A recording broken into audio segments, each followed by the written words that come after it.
The biggest legal mistakes businesses make when scaling too fast. When businesses scale or expand their business, generally to increase volume of sales or new supply lines or new products, so as the business grows, they can make a number of mistakes legally that can really hurt that business. The first one I'd like to talk about is not having the correct organizational entity. Many factors have to be considered when picking or even changing an organizational entity, such as control of the business, the tax consequences, limited liability, and just practicality of the thing. For example, an LLC or an S corporation. So everybody's familiar with those. These are entities that have limited liability, protects the individual owner of the business. And they're also pass-through entities. So that means that they're only taxed once, and you avoid the double taxation of dividends that C corporations get. So it sounds like a great idea, right? I mean, why doesn't everybody do this? Well, there are various reasons for that are really important. I mean, one of them is that the company may require more structure as more people are involved. All right, so things like shareholder meetings, directors, written bylaws. All right, these formalities may not have been necessary for a smaller business, but they are now. There's a reason that venture capitalists or other serious investors generally want to see a C corporation when people are asked to invest hundreds of thousands or millions of dollars. They need to see that that business has a certain formality to it. That's the biggest reason. The other reason is there are all kinds of tax consequences. All right, certain deductions may be allowed under a C corporation, but not under an S corp or LLC. And the tax laws themselves can change. So obviously you have to, when you're making these decisions, along with decisions like in what state do you incorporate? Do you go to Delaware because it's more business friendly? Do you issue certain kinds of preferred stock or convertible notes? These are all factors that if you have the wrong entity, your business could be making some serious legal mistakes. Second one, failing to have written agreements among company founders. There is a general problem in any business involving more than one owner, which can really show itself during a scaling. The business may have started with investor money from family and friends, and now it's grown. And the growth period is one in which the business may have all kinds of structural changes. New owners come in with capital to fund the scale. Other owners can be dismissed or bought out because they don't share the same vision in which the company is moving. How do you handle these buyouts? Also, there are different methods of evaluating a business. Yes, assets equal liability plus stockholders' equity, but that hardly describes how each of these assets are valued. I mean, here's one. Who in the world owns the patents? Does the company own the patent, or does the owner who's the developer own the patent? That has to be worked out. How much revenue will be generated through the current customer line? What's it looking for in terms of the business getting other long-term customers? Some valuation methods can be as simple as 3 times the annual revenue. Others are far more complicated.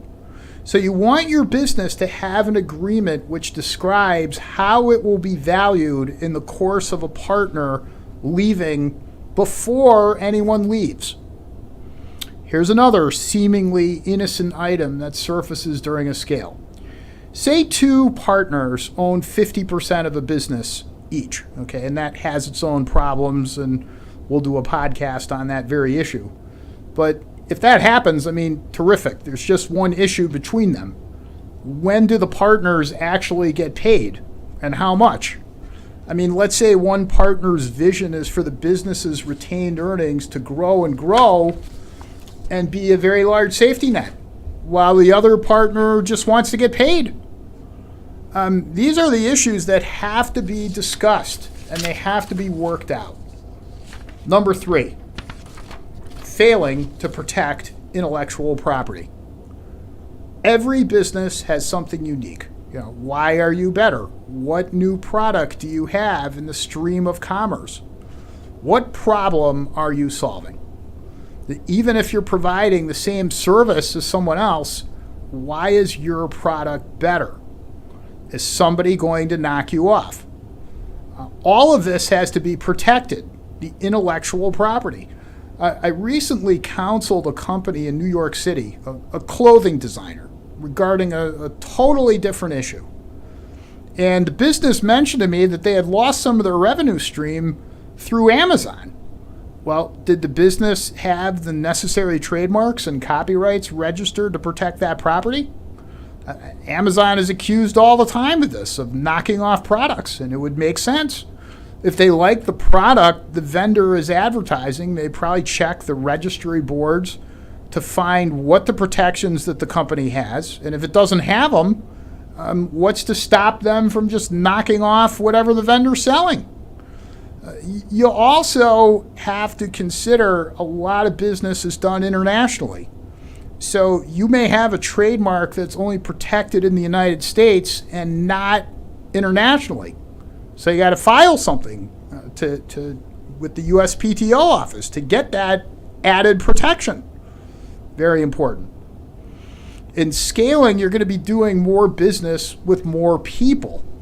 And remember, the IP, the intellectual property, is the secret formula. In essence, it's the most important part of your business. It's not your lawyer or accountant. They can only protect you from losing the important part of your business. In the absence of any agreement, your employees have the right to the intellectual property they develop while working for you. And you don't want these people to leave and become competitors. So your business needs employment agreements that protects the intellectual property, which should be yours, not your employees. The last thing I'm going to talk about is failing to have legal contracts with employees and suppliers. Right? When is your business going to get paid for what it produces and ships? When are the people who produce the product getting paid? There have to be written contracts with all of these people. And those contracts should be detailed about what each of the companies has to do and the payment terms. Some of the companies you're dealing with may not be in your state, and there may be a choice of law provision. What state's law do you apply? Do you know what that other state's law says? Do you know what your state's law says? These are the things you need to know. Classic case happens in many businesses, the issue of independent contractor versus employee. There are times when it's advantageous for your business to have independent contractors, and there are times when it's advantageous for your business to have employees for the same kind of role. And this is especially true if you're scaling your business. Yesterday's independent contractor could easily be today's employee and vice versa. A common issue regarding independent contractor status occurs when the assignment is over and that person files for unemployment.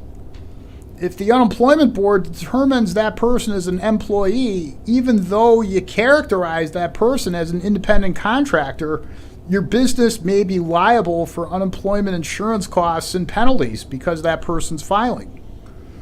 Okay, so you think, well, what's the big deal? I'll pay those penalties. Well, take the same case. Let's say you're in the business of cutting down people's trees in their yards. And you've got some guy who you label as an independent contractor. He climbs up a tree 50 feet falls, and breaks his legs. Now the guy files for workers' comp. Uh-oh, you don't have workers' comp. Or you have workers' comp that doesn't cover this guy. That's a really big problem. So you have to have contracts which identify and spell out the limited roles of each of the people that you're doing business with. Aside of the fact that it's extremely important to have the right insurance coverage throughout your business. If you take these steps and you take your business seriously, you are going to avoid a whole lot of problems.